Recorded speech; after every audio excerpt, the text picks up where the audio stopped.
Listen, y'all can be mad at me if you want to, okay? I ain't gonna even lie. We ready for the finale and the final picking, and here I come with episodes 10 and 11 of Ready to Love, Make a Move. 1 week I was sick, and then the next week it was just like, now I gotta watch 2 of them, and that'd be a problem for me, okay? That's how I end up getting behind. But I'm gonna do these so that I can do the finale. How about that? Because I can't do this. I can't do the finale without doing this. It just don't feel right. I was gonna go live, but then my son had a basketball game. I feel like I got a lot of excuses, don't I? Anyway, let's get right into it. What's up? How you doing, Ray of Sunshines? I am your girl, Talisa Ray. And like I said, we are reviewing Ready to Love, Make a Move. This is episode number 10. There's too much going on. That woman called her a bitch, okay? Anyway. So we pick up where we left off, and Zadia, per usual, picks Cam, okay? Somehow he creeped back in with whatever he said, and after the talk with Tamika, and she was like, okay.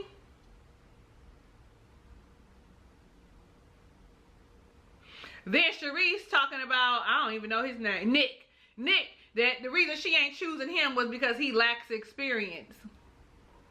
No, the reason she's not choosing him is because Maurice with the money is back. Maurice with the money, who's willing to spend it on her, is back. Who thinks she's beautiful and is intrigued by her is back. Who is this much less boring than her is back. Nevertheless, we knew that that was what was going to happen the moment, you know, they went out on a date, okay? When it was, we roll it back or whatever Tamika, the matchmaker, had called it. We find out there are no more blind dates. This is it. Not only is this it, but they are going to meet the keepers' friends and families. And this is where things get a little like hot and a little turmoil. It happens. Now, when Ready to Love comes, and I feel like there's a new season of regular Ready to Love coming soon, I always have an issue when they meeting friends and family, specifically family, so soon. And I feel like if you meeting family now, why? What y'all think? How soon is too soon to meet family? Like if I met you and I was with my homegirl and her family's thing, that's something different. But I don't know. You ain't gonna meet my family, okay, unless it's by accident. They end up going to, I forgot what the name of the place is, but everybody is meeting in the same spot. So it's not like, you know, they each have different spaces. They're going, why am I going to call it the corner store? It's not called the corner store. Cameron brings his best friend Mario. Donald brings his friends Lakeisha, and why do I have his friend? His friend's name is I don't know what his friend's name, but he didn't do as much talking as Lakeisha. Tabari brings his mama and his brother. Okay, now that was too much. Like I feel like Donald and I feel like Cameron did the right thing by bringing friends, and then there's one more person. Maurice brought his daughter and his cousin. And again, I feel like that is too soon. It's a little too soon for that.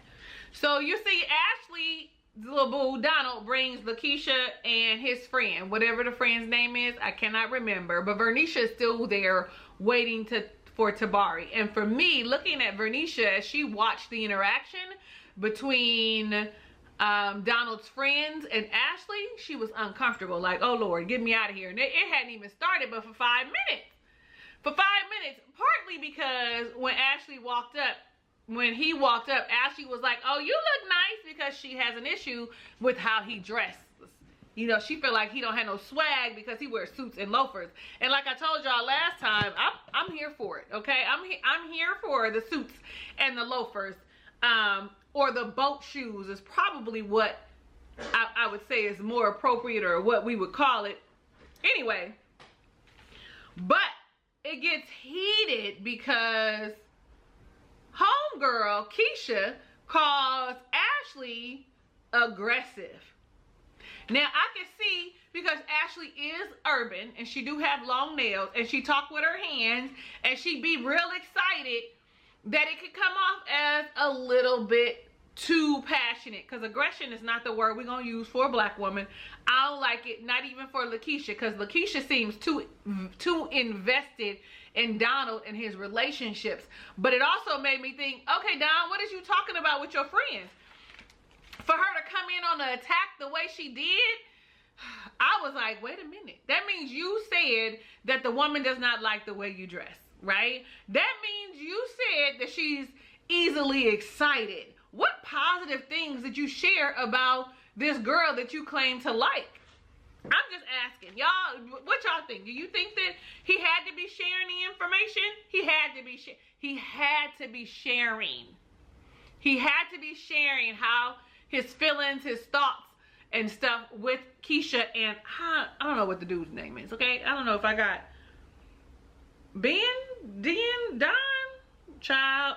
It made me feel like he was voicing his concerns to his friends, but not to the woman that he likes or is attracted to or is dating. Like, share with her that you're uncomfortable. Okay, what's my style is, it varies, it's different. You know, and one of the things was his communication. She doesn't like the way he communicates, that he's too laid back. Like, she wants somebody to match her energy. Pretty much what Vernisha was saying, and I kind of agree. She wants someone that she feels like is interested in her. So she's used to people being excited to be with me, excited to see her, and for her, his laid back persona and him just saying, no, I do like you, isn't enough. Like, show me that you like me. And I don't know what her love language is, but evidently the way he is expressing himself and the way that he is interested in her is not working. But I do feel like he left her on an island. Like, he didn't say like, whoa, hold on, like, this is a bit much. Like, he, you know, he didn't say anything. Even Keisha was like, well, what do you have to say, Donald? Like, what do you have? Like, and for me, I felt like, he should have been like, this is too heated. I like her. You guys are my people. I wanted to bring you in to introduce. I wanted to bring you to introduce her. So I don't know, y'all what? I mean, it felt like a lot for me. And we know that Ashley is passionate and easily excited. And when she gets to talking with her urban girl nails and her urban girl energy, it may come off as a lot to some people. But I know, and you know, that that's not really what she means. Or do y'all think that that's how it's meant to be to come off? So let's talk about Cameron. Zadia feels like she has a better understanding of Cameron now that his friend, what did I say his friend's name was? Mario is here, because his friend Mario said that, you know, he's really disciplined. Like, that's his favorite thing about him, and that even he has to tell him to take a break.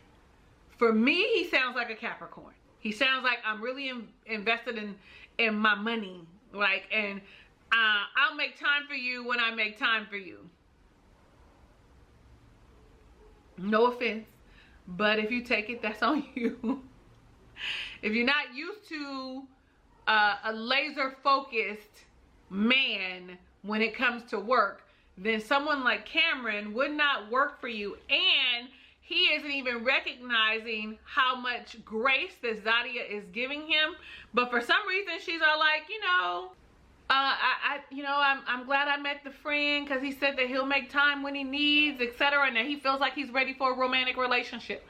The with you might be silent, because everything he says is like, no, I don't want to do long distance. No, I'm focused on my work. No, to me. I don't know. Sometimes I'll be like, am I tripping? But for me, it seems like everything is no. Child, I still got on the basketball bracelet. So then Tabari with his mother and his mother, Miss Lydia, and his brother Michael. I first off thought it was too soon. Like, it's too soon. You don't even know if you're going to continue after this process. It's too soon. But she came with actual questions. Vernisha came like with actual questions. And one thing I had an issue with was that she actually brought up the communication issue that she's having with Tabari to his mother. Ma'am, you have just invited him in. Excuse me. You just invited in his mother into your relationship. Because people be like, oh, his mama always got something to say, he and mama's boy. She just opened the door for her mother to insert herself by asking about his communication issues. I hope I'm saying that and it makes sense to you and it's clear. And then I wrote down, she just locked in when his mama showed her kindness. Why are my words all jacked up? But she felt like it was like comfortable, like they made her feel welcome. And I was like, okay, so she didn't lock herself in unless she don't really like him. Sharice is over there with the cousin and the daughter with Maurice, and I'm all like, the daughter is really trying to have a conversation, but Sharice is showing us that, you know, all I know how to do is answer questions and then stop. I don't know how to have a conversation to continue to flow between two people. Then Sharice says Maurice reminds her a lot of her dad because he's kind and he's caring and wants to make sure people are okay. Her love language is definitely gifts and do stuff for me, acts of service. Was that all? Was that all four of them? It was. So a little later, they each go on separate dates with their keepers. And Vernisha goes on her date with Tabari. Tabari shares that my mom really liked you. And then he shares, I'm laying the groundwork for marriage if things continue. Because what else are we doing? Like, what other reason are we dating? Listen, don't date me. Dear future babes, do not date me if you're looking to be married, if you're dating with a purpose. I know a lot of people are doing that now. Count me out, okay? Because I don't want to get married. I want to love you and have fun and enjoy the time we spend together, but I do not want to marry you, okay? I don't want that.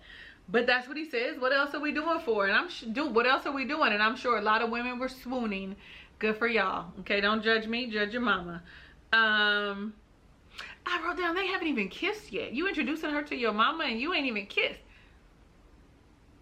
That, you know, it's a little peck on the cheek, but y'all done been on enough dates where you should have at least one little kiss. One little kiss on the lips, linger. Like, or is it just me? I'm just fast. Then we see Sharice and Zadia, and they're sitting in what seems to be like going to be a harmless conversation between two women about meeting an ex.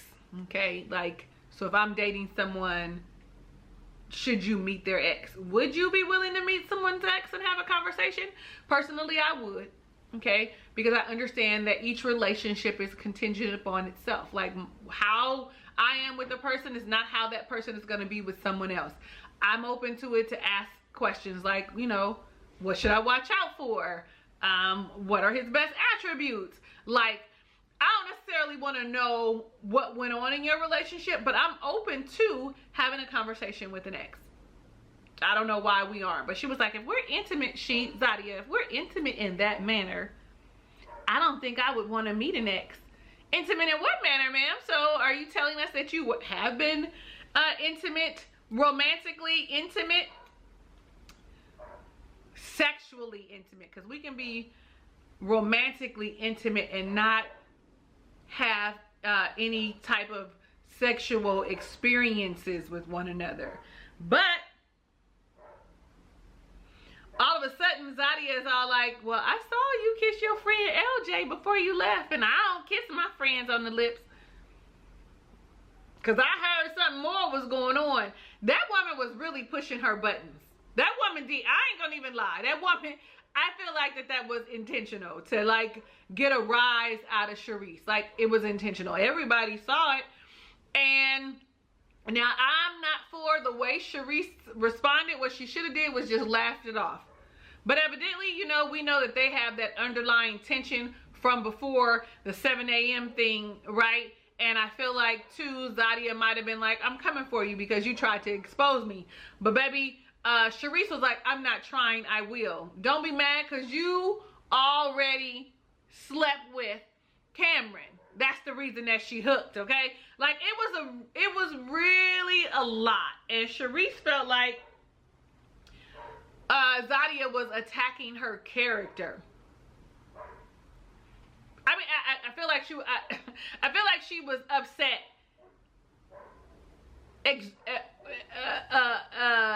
Way too much, okay? I can't even think of the word that I want to say, but I feel like she was way too upset for it not to have some truth to it. Maybe before that's what you guys used to be, and now you're something different, but I feel like she felt a way because there was some truth to it. Because when I say that that woman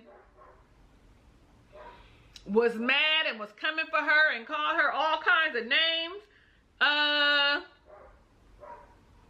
told her her words were, you fucked Cam. I'm just repeating it, okay? Don't judge me. And called her a bitch. You fucked Cam, bitch. It was 0 to 100 real quick. Now, I don't know, y'all have been talking about it a few weeks back that y'all felt like she had been intimate with, that Zadia had been intimate with Cam. But I'm all like, that ain't none of my business. And Zadia was like, you worried about my vagina, worry about your own. But I feel like there was so much that happened that we might have missed a little bit of something. Like, this was brewing. It was toxic, it was volatile, it was a lot. I don't think that Zadia should have pushed her buttons the way she did. She did that intentionally. And I don't think Sharice responded appropriately. I would have just laughed it off and been like, all right, girl, I kiss my friends on the lips. I don't kiss my friends on the lips. But I'm saying that might be a thing that she do. Sharice and Maurice go on a date. She said, you don't do anything that's not first class. So again, it was the shallow, you got money, I want to talk to you, I want to be with you because of that.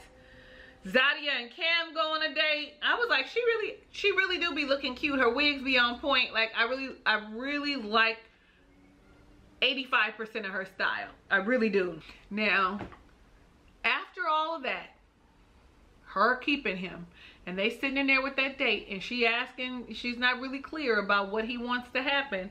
And he says, I want us to work, but I'm rooting for you to be happy.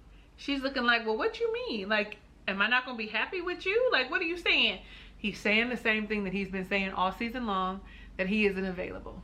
That he does not want to move in the same direction. That yes, when I call you, when you call me, hey friend, that's really the energy that is given. Like, not FaceTiming, wanting to be around you, trying to make plans for you to come see me and vice versa. He's like, hey friend. Which one of y'all said that he got a boo on, he already got a boo, that he got a situationship already happening when he signed up for this show? Which one of y'all was that? Again, I wrote down, he's got Capricorn, Aquarius energy for sure. For sure. Capricorn with the money involved, as well as able to cut you off, and the Aquarius of it's about me and okay, bye. Like, we had a good time and I'll see you later, bye. Like, I feel like him flip-flopping the way he does is crazy. In one breath, I appreciate that he's honest with her and saying, I'm not going to be able to give you what you need. But in the other breath, I'm all like, what the fuck? Why are you playing with her? You should have gone and left because you know that girl is going to keep you every single time. Well, we see Ashley and we see Donald. Now, I do think that Ashley's approach was wrong. Her energy was wrong. She was already upset, rightfully so, because she did not feel what? Protected. That's a big thing for us. She did not feel like he was protecting her and was on her side. So her energy was already like I can't believe this. Is this really what I want? I don't want to do this again. I need someone to protect me. Someone who was in with me. That's really her energy. But she also needs a lot of healing so that she's able to communicate that in a better manner. Like, I mean, I know that I've been the girl, okay, like, rah, like, because if I get too mad, y'all gonna see all of this too. But because I try and regulate my emotions and the way I feel and step away from something, that's not my initial reaction. And I really want her to work on that. She asked, what's up with you and your lady friend? And he was like, it's platonic. Y'all think men and women can just be friends? I think that men and women can just be friends. I have a friend that I have been friends with since I was 17. Oh, maybe I shouldn't count him because he did one time ask me if I would be his side chick. So I couldn't, but that wasn't until a couple years ago. So up until then, child, that's a story for another day. Nevertheless, bless his soul. And he's not saying anything.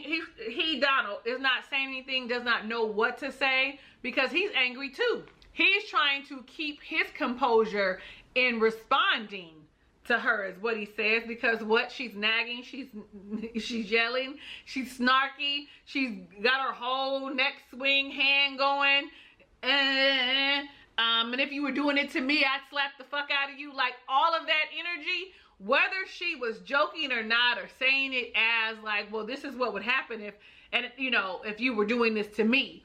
She didn't recognize that that is how he was receiving her energy. Even though that's not what she meant, he had no clue. So I feel like there was no end to this, right? That we saw that there was no end. There was no resolution in this moment. But I do feel like her delivery was wrong. And if she would have said, I did not feel protected, I felt alone, I felt that you allowed your friends to attack me. If she had said in a different manner, I really wish you would have spoke up a little bit. You always say that, you always call me aggressive, and that hurts my feelings because I'm not aggressive. I'm excited. I'm passionate. You know, if she would have said and said, well, what about me says to you that I'm aggressive? If she would have taken a different approach, it would have looked differently. But listen, when we are trying to heal and trying to figure it out, ain't no telling what it's going to look like. I'm not mad at her because we can't let these emotions sit in. It would have been worse. But I wish she would have handled it a little differently. Is that making sense? Or do I sound crazy? Because what happens is I didn't wait it so long. Oh, and then I wrote down in the bone again, I said Ashley has an urban girl persona. And I really think that she needs to be with someone who sees her, right? Knowing that her urban girl persona, her passion, her being boisterous, her being excited easily is not a ding on the person that she's with, because honestly she's like that the entire time. It's a lot. So she needs someone who is willing to see her and to understand her. And you would have thought, because he's so reserved and quiet, that they would be somewhat of a match. But you know, that was the end of that episode. Okay, I am your girl Talisa Ray. Thank you so much for watching my review of Ready to Love, Make a Move. If it is your first time visiting my channel, go ahead and click the subscribe button and become a ray of sunshine. Right next to that is the notification bell. You will need to click it so you're alerted of the videos I upload when I do. Lastly, go ahead and give this video a thumbs up because you like me and I will know that it is real. Know that I love you in real life and I want every good thing that God has in store for you, even if you don't know what that is for yourself. But baby, it is high time you figure it out. Hugs and kisses and lots of love. I will see you on the next review.